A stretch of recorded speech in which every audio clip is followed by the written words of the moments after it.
Alrighty, guys, welcome back, League of Inches, and got another team preview, season preview, I should say. This time it's the Melbourne Storm, and obviously these come out a couple of days later, but we're doing on the day that Cam Smith has announced his retirement. So pretty weird timing for us, but great talking point to obviously cover.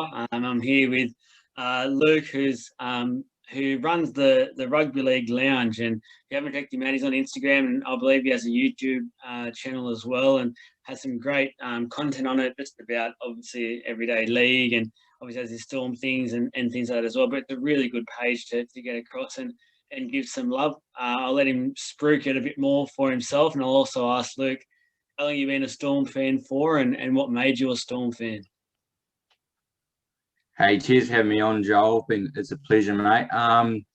Yeah, just to touch firstly. Yeah, basically my page, I've been doing it for, well, probably since last November. Just thought I'd get stuck into it just right when pre-season started. And yeah, no, I enjoy doing it, try to get my content out, trying to get like a weekly routine and picking back up my YouTube videos. Got you coming on this week as well, so looking forward to that. But I became a Storm fan back in 2009, 2008. I was kind of, my mates were quite into league, and I was kind of saw snippets of the World Cup. Billy Slater was, a guy that I quite was drawn to. I think the size, I wasn't a big kid, and he was one of those guys that defied the odds with, being able to manipulate and embarrass blokes just from pure effort and skill. So, yeah, round one versus Dragons was the first game I watched, and it was a famous Greg Inglis fend as well. So I kind of just fell in love with the Storm, really. And obviously everything happened with the year after the salary cap, and I stay on the wagon. So,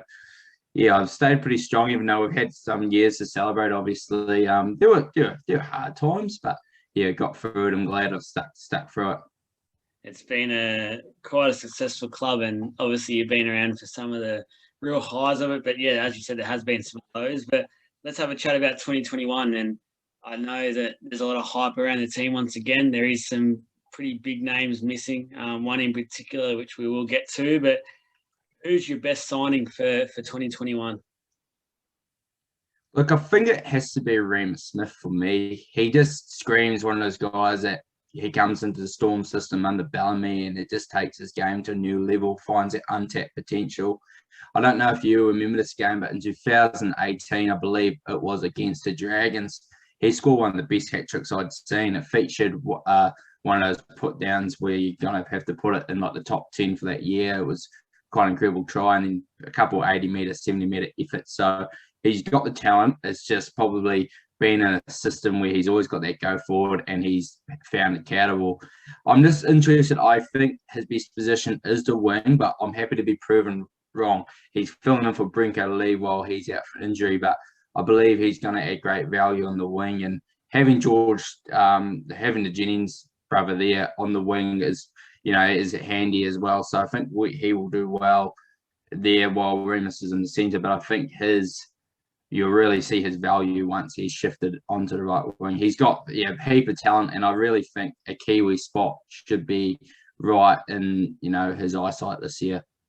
Oh, well, we've seen it time and time again, the Bellamy factor with players, and I have no doubt he's going to reach new heights this year under that sort of coaching and the players around him. Look, I agree with that front with Dream Smith. I did include, he's not really a signing, but I did include the fact Harry Grant's back. I just thought that was a big plus for the team. He's not really a signing. It was a loan deal. We all knew he was coming back, and even though the media liked to play around with that story throughout last year, but I thought it was worth a mention. He's back, and it's sort of like, it's hard to replace Cam Smith, but you probably got the best young hooker in the game now. It's pretty crazy how that works in the Storm system. What about? Oh, mate, like with Harry Grant, like it's never a good time for the guy I believe is the greatest of all time. But I'm not sold on that statement. Like I understand if people think it's Joey Johns or Thurston, but and it might be a bit of bias with Storm fan, but it's almost a perfect time with Harry Grant coming in, arguably the guy that's going to be the next best hooker of our generation of this era, and the speed of the game and the change of the rules is going to suit Harry Grant to a T. So you never want to see someone like Smith go, but man, if there's any good as time as ever, this is the time. You're in good hands. What about your biggest loss? There's obviously one name in particular I'm going to anticipate will be on the list, so let's just get straight to it. Cam Smith. What's the impact you think will be felt for the club this year having no Cam Smith? Well, let's take a mind back to last year's grand final when the Panthers, got a bit of roll on late. And even though they were still able to obviously only come within 6, Cam Smith was there slowing it down, doing the 1%ers, controlling it. So we're going to miss that aspect. Just when the Storm boys get carried away, even though Munster's, well into his career now in the midst of his, his stint as a footballer in first grade, he can still, get caught in the emotions and stuff. So we're going to miss him in that. We've got experience there, but we are going to miss that, just being able to feel it out, control the pace. I think experience will actually deal with that okay. And obviously, I see Bellamy's still there. The kicking game out of dummy half, is going to be missed. And also his ability to use the props and the forwards near the line. I would love to see a stats of the forwards, the most tries scored by a forward by each team. I think we would have been well and truly ahead of the pack. Tino and Nelson just felt like they were just sharing it. One week it would be Nelson, next would be Tino. So, yeah, just probably those 3 things there.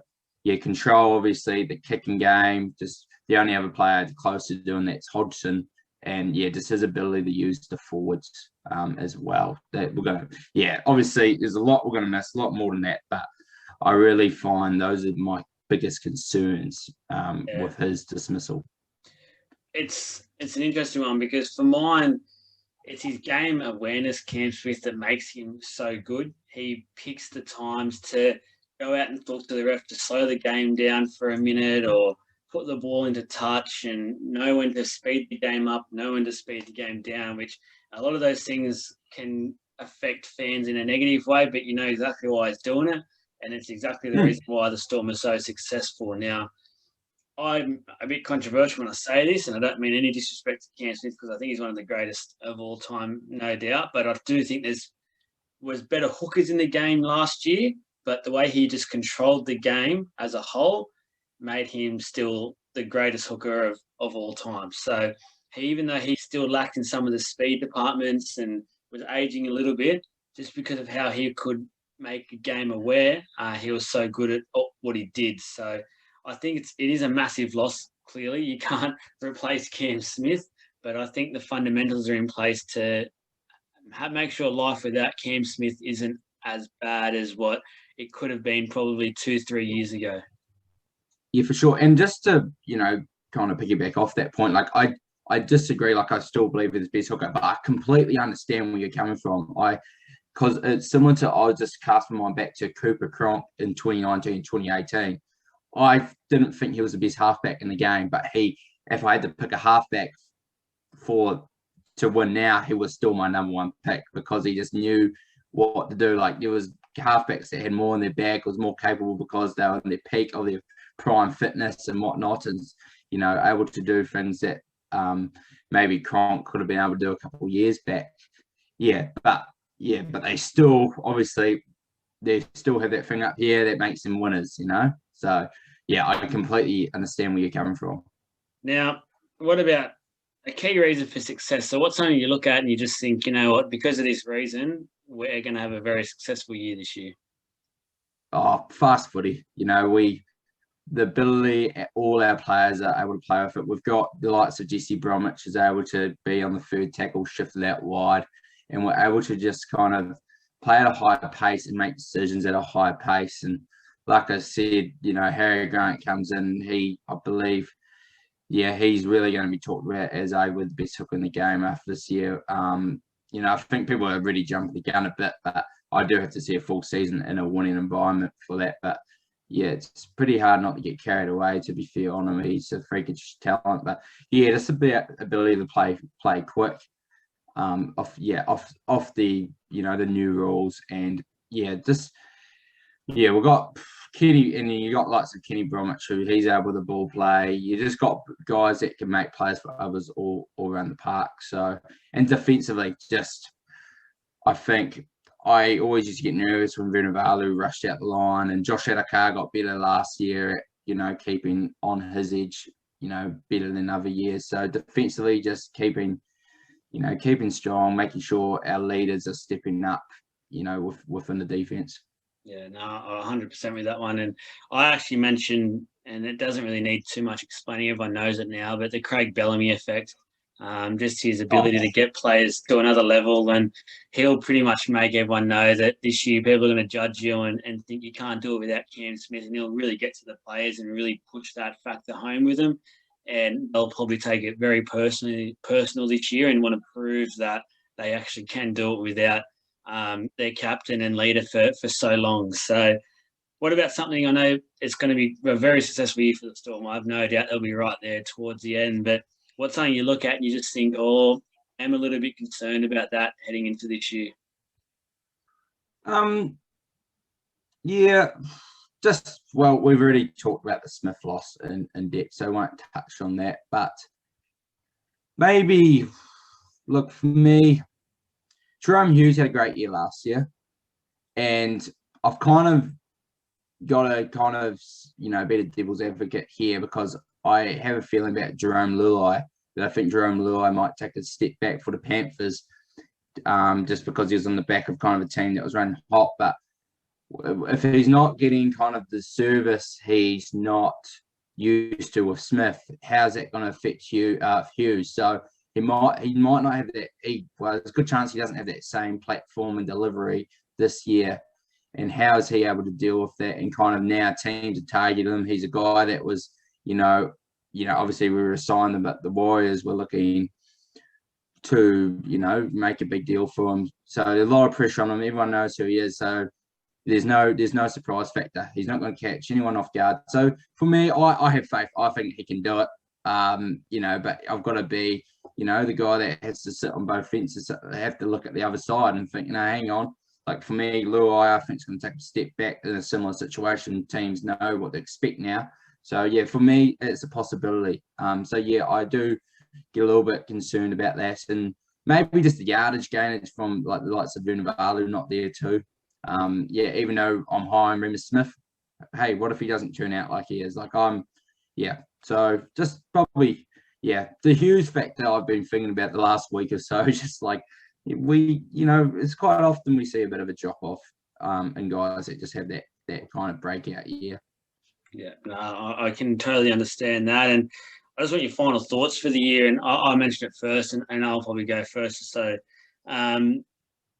you don't sound too biased with this, but I actually think it's going to be a very successful year once again for the Storm. I've got your top four and probably all the way to the grand final. And I just think a lot of these key players like your Harry Grants, I think Munster's in he's already had a massive year, but I think Munster's going to go to another level, which is scary. I think he's going to take the Cameron Smith loss personally and really take this team and own it, which for opposition teams is probably the scariest prospect in the league. And I just really think Bellamy, if he does go this year, there's word that he might go another round, but there's a few things for mine that has the Storm right up there once again as competition benchmark. And what's your final thoughts? Where are you guys going to finish? Yeah, I did a prediction series and it was real hard because I genuinely believe it. Don't want to come across bias, but I had minor premiers, and obviously I've been thinking about the injuries. But when you got Brandon Smith there to cover, we've got arguably the best. I wouldn't say the best depth in the comp, but it's handy depth. And I think we can make the grand final. And ultimately, I'm going to say we are going to go on and win it. Just the shout out. I think the Roosters will be in the grand final. I think the Raiders, Rabbitohs are going to be the next two and in there as well. But I just believe that, when you break it down real simple, I think we got a top 3 forward pack. We've got the best bench in the league, personally, and you can push back. We've got a fullback that is definitely top 5, top 3, depending on if you probably got to consider Turbo being injured and all that sorts. Number Munster, arguably a top 5 player in the game. Grant's already ascending as one of the best. So if you break down kind of our positional units, and then you talk about, I think, arguably the most valuable person in the whole league, Craig Bellamy. And one thing he hasn't done is back-to-back premierships. Yeah. I hope he can tick it off because there's a good chance that it is his last season here too. So, yeah, I think we need to actually just break it down to small, the units, so the back three and all that. You think, even though you think, no, they only just barely got there with Cameron Smith, they're still, and no, even though the Rabbitohs have done some decent signings, I think I question Damien Cook. I question a few of the Cody Walkers and that in the big games. So I think for me, I do have to trust what I see, and the Roosters and the Storm have continued to be able to get it done when it matters. So for me, I think, I touch wood. I think it should be a good year once again. I got no doubt at all it's going to be, and looking forward to watching the brand of footy. It's always exciting watching the Storm, even though they're one of those teams you love to hate just because they're so good. Once again, Luke, I really appreciate you coming on and doing this Storm season preview with me. As I said, guys, the Rugby League Lounge, please go check it out. Instagram and YouTube. He does some great content, really nice page. I love the layout and really interactive with the fans as well. So once again, thank you, Luke, and good luck to the Storm for 2021. Cheers, mate. Appreciate it. No worries.